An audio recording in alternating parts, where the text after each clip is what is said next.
Hey gang, welcome to Found Flicks. On this Ending Explained, I'll be looking at 2016's The Neon Demon, a quite unsettling Kubrickian nightmare showing us just how important perfect beauty can be. I want to look at the ending, of course, but also explain some other major confusing scenes along the way and some important hidden symbols as well. So in order to explain the ending or really anything about the movie, there is going to be major spoilers. So don't say I didn't warn you, because I just did right then a second ago. Let's get started by introducing our protagonist for the movie, our symbol of perfect natural beauty, Jessie. That concept is at the core of the movie, the importance of beauty and perfect natural beauty specifically, because in this world, beauty isn't everything, it's the only thing. So Jessie is a somewhat reserved 16-year-old girl that has just moved to Los Angeles and has dreams of being a successful model. But of course, it's a tough business to become successful at. Fortunately for Jessie, she has it. Something special about her that makes her stand out from the sea of other beautiful girls. This is also what makes her stand out to Ruby, a makeup artist that is somewhat randomly at Jessie's very first photo shoot with her pseudo-boyfriend Dean. Ruby takes Jessie under her wing, or so it seems,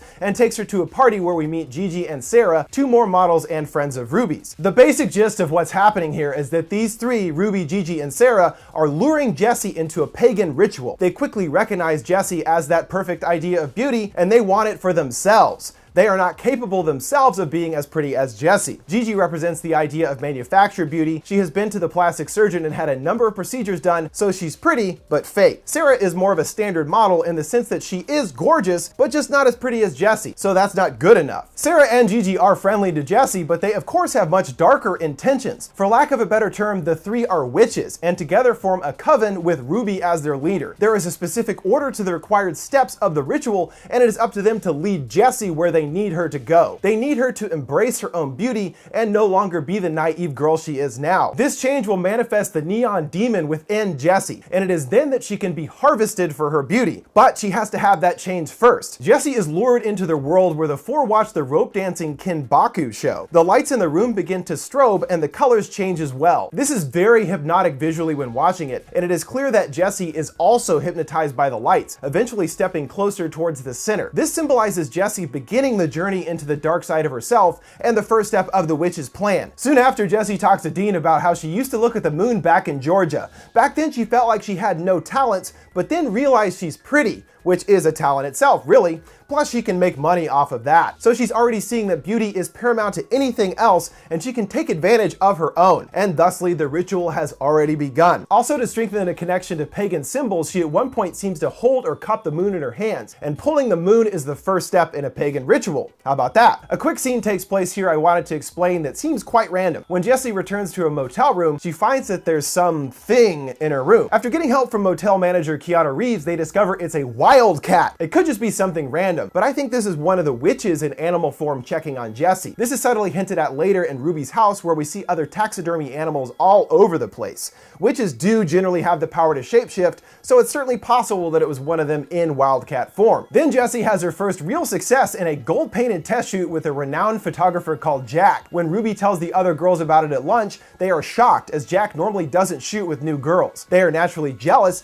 as Jessie with her natural beauty is already stepping over their own successes. They have been replaced by the newer, younger model, but more specifically, the perfect model. We see this again later when Jessie and Sarah are both in contention for the same fashion show, and Jessie is instantly chosen. The designer snaps to attention, "Oh my god, you're the best looking girl ever!" This doesn't sit well with Sarah, and she lets out her frustrations, shattering a mirror in the bathroom. Jessie enters to try and comfort her, and Sarah isn't interested at all. Accidentally, Jessie cuts her hand on the broken glass, and Sarah tries to drink her blood. This is nuts, and at this point, we don't know any of the girls' plans behind the scene, but I find it interesting that we see this here, kind of foreshadowing what's to come. Sarah is struggling with her rejection and wants Jessie's blood now. She doesn't want to wait anymore, but she still has to. The next major step in the ritual occurs at the big night of the fashion show, where Jessie truly transforms. Gigi is there and very surprised to see Jessie is a part of the show as well. Now she too is being pushed to the side by Jessie. It turns out Jessie is going to close the show and ends up dressed in an extravagant sequin black number. She steps onto the stage and we suddenly have Attack of the Triangles. They're everywhere.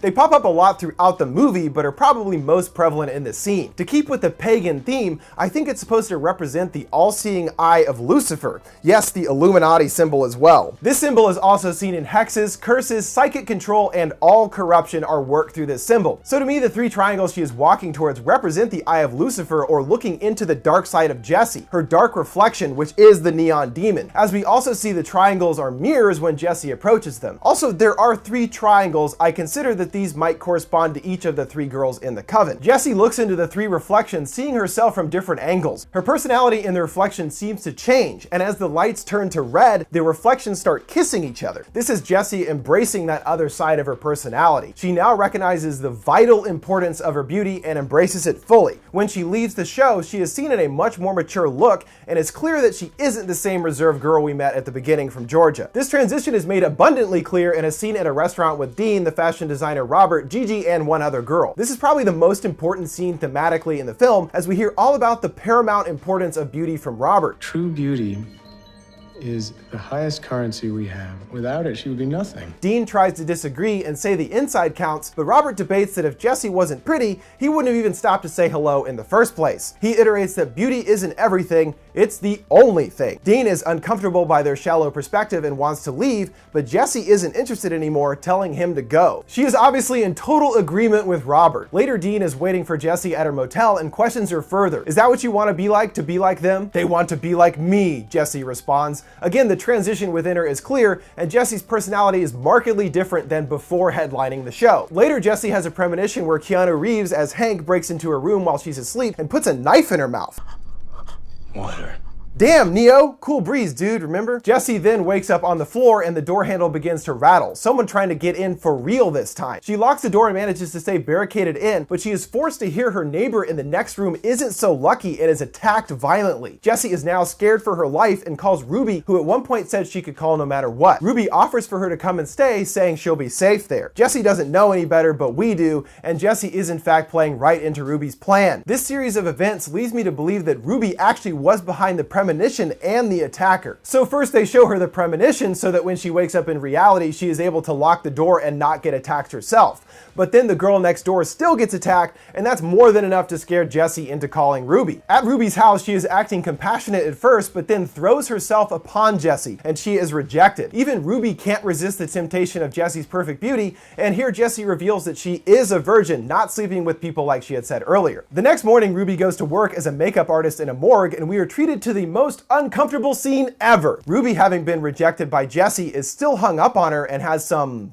fun with a body, imagining it's Jessie. But let's just move on from that, shall we? Yeesh. Back at the house, Jessie is completely dominated by her beauty. She does her makeup in an over-the-top style and looking much more comfortable with her sexuality. Later, Ruby finds Jessie in the backyard standing on the edge of the diving board of an empty pool. She talks about how her mom used to say she was dangerous, and she realizes now she is. Women would kill to look like this. Every woman wishes they could look like her, but the best they could hope to be is a second-rate version of her. Now the neon demon has come to complete fruition within her, and it's time to harvest its sweet insides. Jessie goes inside and is attacked by the other girls, and she winds up back outside. She finds herself surrounded, each girl holding knives. Ruby steps forward and pushes Jessie into the empty pool, thudding down to the bottom. Jessie lies on the ground looking up at the stars, the same ones she used to look at and dream about her life. But that's all over now, and she bleeds out as the girls head down into the pool to retrieve her. They now have her body and can finally consume her beauty. The next scene is completely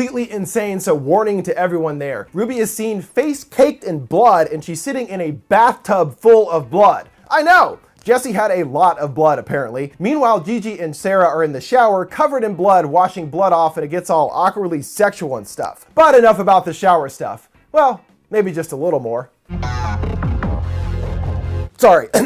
So as I was saying, there's more to Ruby bathing in blood, as it's a specific reference to Elizabeth Bathory. Bathory was a serial killer in the 16th century, considered to be the most prolific female serial killer of all time, approximately 650 victims. But she also was known for bathing in the blood of virgins to retain her youth, just like Ruby here. And of course, Jessie was a virgin as well. I believe the implication is that Ruby has been doing this same ritual for a long time in order to stay youthful, possibly several hundred 100 years. Then we're treated to this scene with Ruby that I'm sure many people will be curious about. She's seen in a room with the full moon out and births buckets of blood onto the ground. I think this is indicating her own rebirth. All of her old blood has been removed and the young blood of Jesse is what remains. This is the end of the ritual. The full moon has returned from the beginning and the cycle has been complete. And we find out the ritual did indeed work in the final sequence of the movie. Gigi is part of a high-profile shoot with the same photographer they made a big deal about earlier, Jack. But Sarah isn't part of the shoot and is just there to wait for her friend. Here she meets Amber, who is the next incarnation of the newer, better model, as Jesse was before. Amber scoffs about the lengths her friend went to look young, which Gigi of course resents. So it seems like the younger version wins again. But during the shoot, the photographer is unsatisfied and heads into the house, coming upon Sarah. He thinks she's perfect and fires Amber, having Sarah replace her. So thanks to Jesse's beauty within Sarah, they are in fact more powerful than someone younger than them. They have that it factor, for now at least. But Gigi is struggling to focus, staring at the pool in front of her, probably remembering what they had done to Jesse in the pool earlier. Jesse being inside of her is affecting her physically, and she has to excuse herself. Gigi is freaking out, sitting on a triangle-shaped couch. Sarah finds her and Gigi finally retches, vomiting up Jesse's eyeball. Jesus! Gigi screams she has to get her out, stabbing herself in the stomach with scissors. To me, this had to be Gigi's first time going through the ritual, and she couldn't handle the guilt of what she had done. Also, I thought it might be the actual purity of Jesse inside of her was destroying Gigi. On the other hand, Sarah has definitely been through this before. She even seems mostly unaffected by her friend's death, mustering only a small lip curl. And then she bends down and eats the eyeball. Sarah already knows the ritual worked and she could go forward onto more success. At least until she needs another perfect beauty to hold on to her youth. There you go, folks, the ending explained and a look at some of the very heavy use of symbols in the movie. It's a very twisted take on the price of fame and the literal dog-eat-dog nature of success. Well, that'll do it for this ending explained. What did you guys think of Neon Demon and its ending? Any other movies or TV show endings you want me to explain? Let me know down in the comments below. Thanks for watching Found Flicks. See you next time.